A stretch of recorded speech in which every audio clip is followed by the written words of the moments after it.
अब देखो दोस्त, यहां पर जो प्रश्न है, अब यहीं से प्रश्न बनेंगे, ध्यान रखना। एकल संकरण क्रॉस, मोनोहाइब्रिड क्रॉस, ठीक है।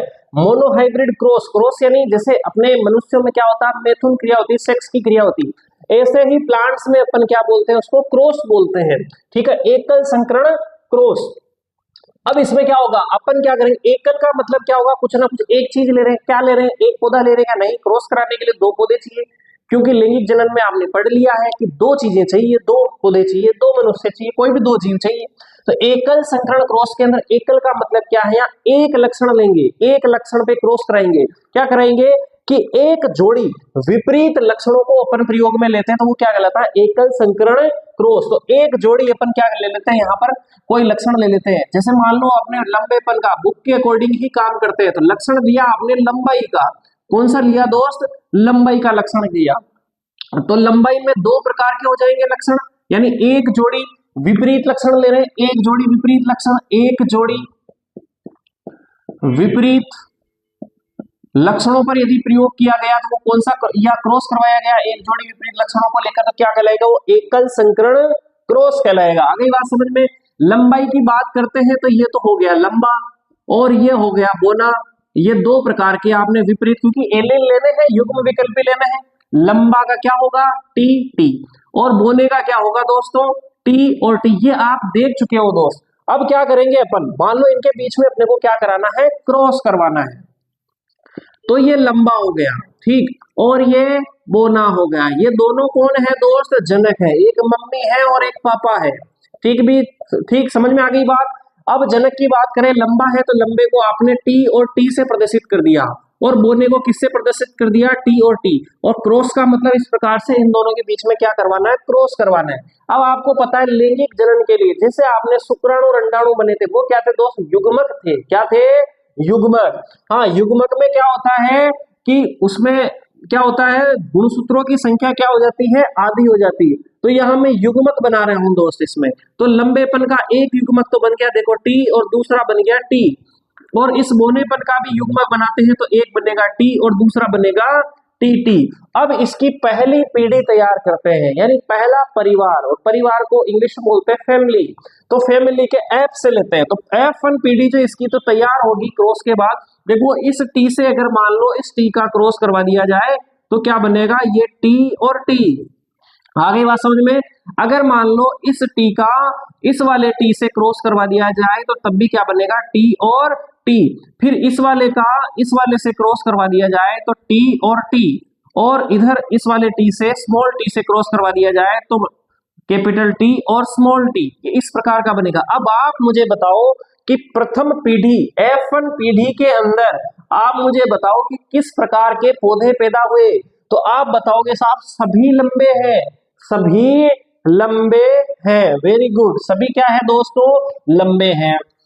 आगे बात समझ में। यानी यहां एक शब्द मैंने बोला था वहां पे प्रभावी, और दूसरा शब्द बोला था अप्रभावी। जो भी पौधे या जो भी जीव है प्रथम पीढ़ी में अपने लक्षण जो भी प्रभावी होते हैं वो लक्षण क्या कहलाते हैं, प्रभावी लक्षण कहलाते हैं। तो इसमें प्रभावी लक्षण कौन हो गया दोस्तों, लंबेपन का, और बोनेपन का क्या हो गया, अप्रभावी। यानी इसने F1 पीढ़ी में अपना कोई प्रभाव नहीं दर्शाया दोस्तों, खुद देख सकते हो सारे के सारे पौधे कैसे हो गए, लंबे हो गए। तो इसमें नीचे अपन लाइन लिख सकते हैं, F1 पीढ़ी में सभी पौधे किसके, मटर के, हाँ सभी पौधे, धनिया के तो नहीं है दोस्तों, भूल तो नहीं गए, नींद नहीं आ गई, हाँ याद रख लेना किसके किसके बारे में बात कर रहे हैं अपन, मटर के बारे में। तो F1 पीढ़ी में सभी पौधे लंबे पैदा होंगे, लंबे पैदा होंगे, है ना, लंबे होंगे। तो ये और इसमें क्या हुआ, अर्थात लंबेपन का जीन प्रभावी जीन होगा, अर्थात लंबेपन का जीन प्रभावी जीन होगा, प्रभावी जीन होगा। और अप्रभावी क्या है दोस्तों, कि जो लक्षण प्रभावी जीन की उपस्थिति में अपना प्रभाव F1 पीढ़ी में प्रदर्शित नहीं कर पाया वो क्या होगा, अप्रभावी लक्षण कहलाएगा। क्या कहलाएगा, अप्रभावी लक्षण कहलाएगा। तो अप्रभावी लक्षण कौन हो गया, यहाँ पर बोनेपन का हो गया। आगे बात समझ में, प्रभावी कौन सा लक्षण हो गया, लंबेपन का। ये तो आपने प्राप्त कर ली दोस्तों F1 पीढ़ी, क्या प्राप्त कर ली, F1 पीढ़ी। एक बार इसका स्क्रीनशॉट ले लो फिर अपन F2PD तैयार करते हैं दोस्तों। एक बार स्क्रीनशॉट ले लो इसका, मिटा देते हैं इसको। फिर अब देखो मेंडल ने 3 नियम दिए थे दोस्तों, है ना, उसमें से एक नियम है प्रभाविकता का नियम, लेकिन वो आपकी बुक में नहीं है। फिर भी बता देता हूं, जो लक्षण पहली पीढ़ी में प्रभावी हुआ वो क्या कहलाता, क्योंकि प्रभावी क्या, लंबेपन का जिन ही प्रभावी रहा तो उसे प्रभाविकता का नियम कहते हैं। ठीक है, तो कोई दिक्कत नहीं, भी याद करने के लिए इतना ही पढ़ लेना आप। तो अब आगे देखिए दोस्त, अपन ने F1 पीढ़ी तैयार कर ली। क्या कर ली दोस्त, F1 पीढ़ी तैयार कर ली। अब F2 पीढ़ी तैयार कर रहे हैं, दूसरी पीढ़ी तैयार कर रहे हैं। ठीक है, तो F2 पीढ़ी में क्या हुआ, आपने इस प्रकार का प्लांट किया। अब यहां मैं लिख रहा हूं वापस, ये कौन है, जनक। अब इसमें क्या करेंगे, जो आपने प्राप्त किए पौधे उन्हीं में स्वपरागण करेंगे। क्या करेंगे, स्वपरागण, यानी इसी का क्रॉस इसी फूल से करवा देंगे। अब यहां से क्या होगा, देखो टी और टी ये क्या है, लंबे हैं दोनों ही। अब यहां से क्या बनेंगे दोस्त, युग्मक बनेंगे। क्या बनेंगे, युग्मक बनेंगे। देखो खुद भी बना सकते हो, देखो यहाँ एक टी और ये टी आधे आधे हो गए ना गुणसूत्र। हाँ, गुणसूत्रों की संख्या क्या हो जाती है दोस्त, आधी हो जाती है। इसे ये जनक तो कौन है, 2n है, यानी 46 गुणसूत्र वाले, और युग्मक कौन हो जाते हैं, आधे गुणसूत्र वाले n ही हो जाते हैं, 23 गुणसूत्र हो जाते हैं। इसके भी आधे गुणसूत्र इसमें और आधे गुणसूत्र इसमें चले जाएंगे। और अब इनके बीच में क्या करवाएंगे दोस्त, क्रॉस करवाएंगे। देखो टी से अगर क्रॉस हुआ तो ये इस प्रकार से टी और टी बना, और इसका इससे अगर क्रॉस करवाएंगे तो क्या बनेगा दोस्त, टी और टी। और अगर स्मॉल टी से कैपिटल टी से करवाएंगे तो टी और स्मॉल टी, और वापस स्मॉल टी से स्मॉल टी का करवाएंगे तो क्या बनेगा, टी। और एक पुन्नेर नामक महोदय थे, उन्होंने एक चेकर बॉक्स दिया बना लिया। ये क्या मिल गई आपकी F2PD। अब इसमें क्या हुआ, देखो ये शुद्ध लंबा है, ये शुद्ध बोना है, और ये संकर लंबे है। लेकिन अपन इनकी लक्षण प्रारूप की बात करें, लक्षण प्रारूप जो बाहर से दिखाई दे रहे हैं, आपको ये मतलब नहीं कि संकर लंबा है या किस प्रकार का, आपको लंबा या बोने की बात करेंगे तो लक्षण प्रारूप लंबा अनुपात बोना कितना है, आप खुद देख के बताओ। लंबा अनुपात बोना, कितने लंबे हैं दोस्त, ये भी लंबा है देखने में, ये भी लंबा और ये भी लंबा है। तो क्या हो जाएगा दोस्त, लंबा कितने लंबे हो गए, 3 लंबे हो गए, और बोने कितने हो गए दोस्त, केवल एक ही बोना है। अब इसी प्रकार से इसका जिन प्रारूप यानी जीनोटाइप, ये जिन प्रारूप, ये तो है फिनोटाइप। ठीक है, ये फिनोटाइप, ये भी शब्द याद रखना है, ये है जीनोटाइप यानी जीनोटाइप, है ना, जीनोटाइप। ठीक, अब ये जिन प्रारूप क्या होगा दोस्त, जिन प्रारूप में तो सब कुछ खोल के बताया जाएगा कि ये तो है शुद्ध लंबा, ये लो साहब शुद्ध लंबा, अंदर की बात कर रहे हैं, अंदर तो सब कुछ क्लियर होता है।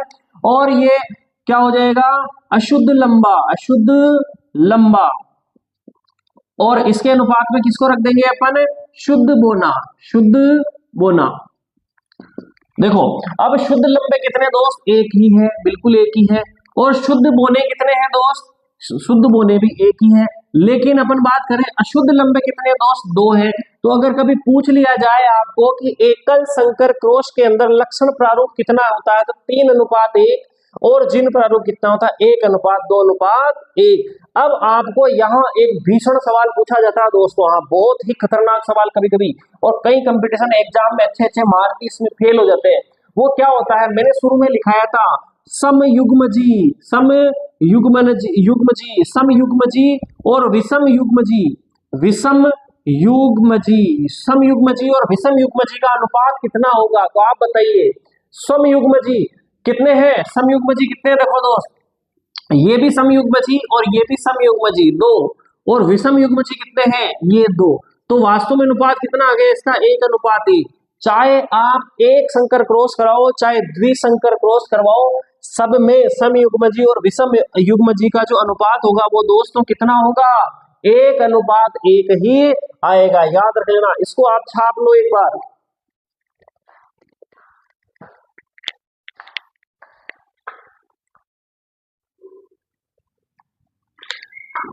अब देखो दोस्तों, अपने को क्या कराना है, द्विसंकर क्रॉस। जैसे कि एकल संकर में एक लक्षण दिए थे, अब द्विसंकर में कितने लेंगे, 2 जोड़ी विपरीत लक्षण लेंगे। तो पहला जो जोड़ी होगा वो अपन आकृति की बात करेंगे, 7 जोड़ी विपरीत लक्षण लिए थे, तो दूसरी बार इन्होंने प्रयोग किया इनकी आकृति। आकृति के लिए जैसे बीज ले लिया ना, तो कैसे होंगे, गोल बीज होंगे। और दूसरी आकृति इसका विपरीत क्या होगा, गोल। गोल यानी तो बड़े आराम से फूले हुए मस्त, और जो कमजोर होंगे वो क्या कहलाएंगे, झुर्रीदार। दूसरे क्या हो जाएंगे, झुर्रीदार आकृति ले लिया ना, आप जानते होंगे आप सब।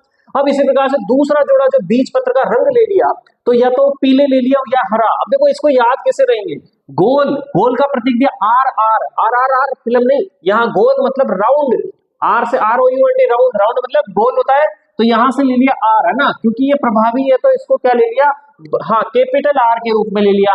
और झुर्रीदार को क्या कह दिया, ये अप्रभावी है, तो अप्रभावी को तो स्मॉल आर से ले लिया। इसी प्रकार से दूसरे जोड़े के रंग कलर की बात करते हैं, तो ये जो प्रभावी है, डोमिनेंट है, वो क्या है, पीला, yellow, Y E double L O W, yellow. Yellow का हाँ पहला सिंबल ले लिया वाई, तो ये प्रभावी इसलिए वाई वाई कैपिटल में ले लिया। और हरा जो कि अप्रभावी से अपन बात कर रहे थे, स्मॉल वाई वाई यहां पर ले लिया। अब यहां जनक की बात करते हैं दोस्त, जो भी प्रभावी है उनको एक तरफ और जो अप्रभावी है उनको एक तरफ ले लिया, एक को पिता बना दिया, एक को माता बना दिया। अब इनके युग्मक निकलेंगे दोस्तों, गोल पीला, देखो गोल में आर आर और पीले में वाई वाई, ये प्रभावी है, दोनों एक तरफ लिख दिया। और झुर्रीदार में, झुर्रीदार ये देखो स्मॉल आर आर और स्मॉल वाई वाई यानी अप्रभावी को एक तरफ लिख दिया। अब इनके युग्मक निर्माण करेंगे, यहां से एक आर आ जाएगा, एक वाई आ जाएगा, तो ये कैसा बन गया दोस्त, गोल और पीला। और ये क्या हो गया, झुर्रीदार और हरा, यहां से युग्मक बाहर निकाल लिया, एक आर यहां से, एक वाई यहां से। अब इनका क्रॉस करवा दीजिए, तो पहली पीढ़ी यहां पर क्या हो जाएगी, तैयार हो जाती है। तो पहली पीढ़ी तैयार होती क्या होता है, देखो एक आर और आर, ये आर आर आ गया, और वाई कैपिटल वाई और स्मॉल वाई। तो लेकिन ये क्या है, प्राप्त तो क्या हुई, पहली पीढ़ी में वही प्राप्त हो गए जो प्रभावी है। प्रभावी कौन से, गोल पीले, ये गोल पीला ये, लेकिन कैसा है ये, संकर गोल पीला। लेकिन लक्षणों की बात करते हैं तो लक्षण के आधार पर कैसा, गोल पीला, ये बात से तो ऐसा ही दिखाई दे रहा है, अंदर से इसके चिन्ह कुछ भी हो। तो ये द्विसंकर क्रॉस का दोस्तों F1 पीढ़ी हो गया, इसका स्क्रीनशॉट ले लीजिए, इसको ऐसे कैसे याद रख लेना, बड़ा ही महत्वपूर्ण है, ये द्विसंकर क्रॉस ही पूछा जाता है एग्जाम में।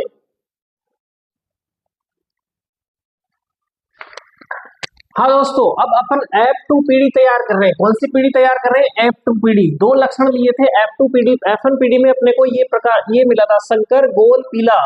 अब यहां से अपन ये जनक ले लिए, दोनों जनक है, और इन जनकों से अपन ने क्या बनाए, युग्मक बनाए। देखो इस R और इस Y को, यानी गोल और पीले को मिला के अपन ने एक युग्मक बना लिया। भाई आपका क्या बनेगा, एक बार गोल जो है, गोल किससे करेगा, दो लक्षण है ना, गोल बीज और झुर्रीदार बीज। अब कलर के एक कलर पहले ले लेंगे, फिर दूसरा कलर ले लेंगे। अब गोल के साथ पहले कलर ले लिया पीला, और गोल के साथ बाद में ले लिया हरा। अब झुर्रीदार लेंगे, झुर्रीदार के साथ पीला ले लिया, अब झुर्रीदार के साथ हरा ले लिया। ज्यादा कंफ्यूजन नहीं, अपने को बिल्कुल दिमाग में बिठाना है, एक बार इसका एक बार इसका। तो गोल के साथ पहले पीला रंग ले लिया, फिर गोल के साथ हरा रंग ले लिया। तो गोल का मतलब कैपिटल वाई और पीले का मतलब कैपिटल आर गोल और पीला कैपिटल वाई। अब गोल के साथ अब ले लिया हरा, ठीक। फिर झुर्रीदार लिया, झुर्रीदार के साथ ले लिया पीला, झुर्रीदार में क्या हो गया, स्मॉल आर और पीले के लिए कैपिटल वाई। अब झुर्रीदार के साथ क्या ले लिया, हरा लिया। और कोई ऑप्शन बन ही नहीं सकता, और कोई युग्मक अपने पास बन ही नहीं सकता, चार युग्मक अपन ने बना लिए। और देखो ये निशान होता है मेल का, इधर लिख लिया, और ये निशान होता है प्लस वाला फीमेल का, तो अपन को इस प्रकार से लिए। अब इस डिब्बे में क्या लिखेंगे, इन दोनों को क्रॉस करा के यहाँ लिख देंगे। देखो इसको और इसको क्रॉस कराए तो क्या करेंगे, ये कैपिटल आर और कैपिटल वाई और कैपिटल वाई। आ गई बात समझ में। फिर अब इसका क्या करेंगे, यहाँ किस में लिखेंगे, इस डिब्बे का और इस डिब्बे का क्रॉस करा के, है ना, इधर से तो ये आ रहा है, इधर से ही आ रहा है, इसका लिख देते हैं आर और आर, कैपिटल वाई और स्मॉल वाई, ठीक। अब इधर की बात करें, इस डिब्बे में किसका लिखेंगे, इससे इधर मिल रहा है और इस वाले से इधर मिल रहा है, तो ये देखो कैपिटल आर और स्मॉल आर, ठीक। ये कैपिटल वाई और ये कैपिटल वाई, ठीक। अब इस डिब्बे में किसका लिखेंगे दोस्त, इससे इधर और इसका इधर, यानी इन दोनों का क्रॉस करा के लिख देंगे कैपिटल आर और स्मॉल आर, कैपिटल वाई और स्मॉल वाई। इस प्रकार से अपन इसको क्या कर देंगे, पूरी तरीके से भर देंगे। अब यहाँ पर इसका क्रॉस करा के लिख देंगे, जल्दी जल्दी मैं लिख देता हूं, ठीक दोस्तों। फिर इसका इधर लिख देता हूं, इसका और इसका क्रॉस करा के यहां लिख देंगे, इसका और इसका क्रॉस करा के यहां लिख देंगे। और अब देखो इसका क्रॉस और इसका क्रॉस करा के यहां लिख देंगे, इसका इस डिब्बे में क्या लिखेंगे, इसका और इसका क्रॉस करा के यहां लिख देंगे। इस डिब्बे में इसका और इसका क्रॉस करा के यहाँ लिख देंगे। इस डिब्बे में देखो इसका इसका क्रॉस करा दो। इस डिब्बे में आर और ये स्मॉल आर, इधर ये R small R, Y Y, R R, ये वाई और ये वाई, ये इधर लिख देंगे आर आर और वाई और वाई। अब यहाँ पर क्या करना है, अपने को लक्षण प्रारूप देखना है। लक्षण प्रारूप में अपने को चारों चीजों को मैंने यहाँ लिख दिया बस अनुपात के रूप में। जो चार युग्मक बनाए थे, चार युग्मक मैंने यहाँ पर लिख दिए दोस्त। यही तो लक्षण दिखेंगे जो बाद में लिखेंगे, ठीक है, बाद में लिखेंगे जिन प्रारूप। अब इसको मेरे ख्याल से तुम क्या कर लेना, याद कर लेना। कैसे याद कर लेना, 9 अनुपात किस किस का गुणा होता है, 9, 3 और 3 का गुणा 9 होता है। 3 और 3 का गुणा कितना होता है, 9। और जुरीदार हरा कितना हो गया, 1 हो गया। अब साहब आप थोड़ा बहुत समझा दो, गोल पीले आप गिन लो, इसमें से जो भी आपको गोल पीले नजर आएंगे टोटल 9 आएंगे। गोल हरे कितने आएंगे, और जुरीदार जो हरा वो केवल 1 नजर आएगा। ये आप इसको याद कर सकते हो भाई, टोटल 9 लिख लो, ठीक है ना। 9 और 9 किससे किससे मिलकर बनता है, 3 गुणा 3 से मिलकर बनता है, ठीक है। और लास्ट में 1 लिख देना। देखो जुर्रीदार हरा, ये देखो जुर्रीदार जो हरा है ये शुद्ध रूप में एक ही जगह मिलता है, ठीक है। आगे बात समझ में, ये शुद्ध जगह एक ही जगह मिलता है ना। अब यहाँ पर अपन बात करें जिन प्रारूप, जो कि आपके बुक में नहीं है, लेकिन आपको इसको बनाने का तरीका क्या होना चाहिए, देखो सुनो, एक से शुरू करना आप। पहले देखो जिन प्रारूप में इन सबको तोड़ के अपन को याद कैसे करते हैं ना, तो इस 9 को बनाना, आपने को 9 को बनाना, पहले लिख देना 1 अनुपात 1, 1 का डबल कितना होता है 2, वापस 2 लिख दो। अब देखो कितने बचे, अब 2 और 2 को जोड़ के यहाँ लिख दो, टोटल 9 हुई है कि नहीं हुई है, देखो आप गिन लो, ये 9 हो गए साहब, बिल्कुल हो गए, है ना, हो गए 9, 4 2 6 2 8 और 1 9 हो गए। अब इस 3 का करना, 3 का वापस 1 से शुरू करना दोस्तों अपने को, ये दोस्तों 1 अनुपात 2, ये साहब हो गए 3। अब इस 3 का भी वापस क्या करना है, 1 अनुपात और 2 हो गए, बिल्कुल समझ में आ गए, 3 हो गए। और अब इसको 1, अच्छा मेरे को ये तरीका नहीं है, मैं इसको समझा रहा हूं ताकि आपको कैसे याद रह सके। ये 1 एज इट इज 1 लिख दिया, ये हो गया इसका जिन प्रारूप। आ गई बात समझ में, द्विसंकर क्रॉस की F2PD, छापो इसको, फिर आगे चलते हैं।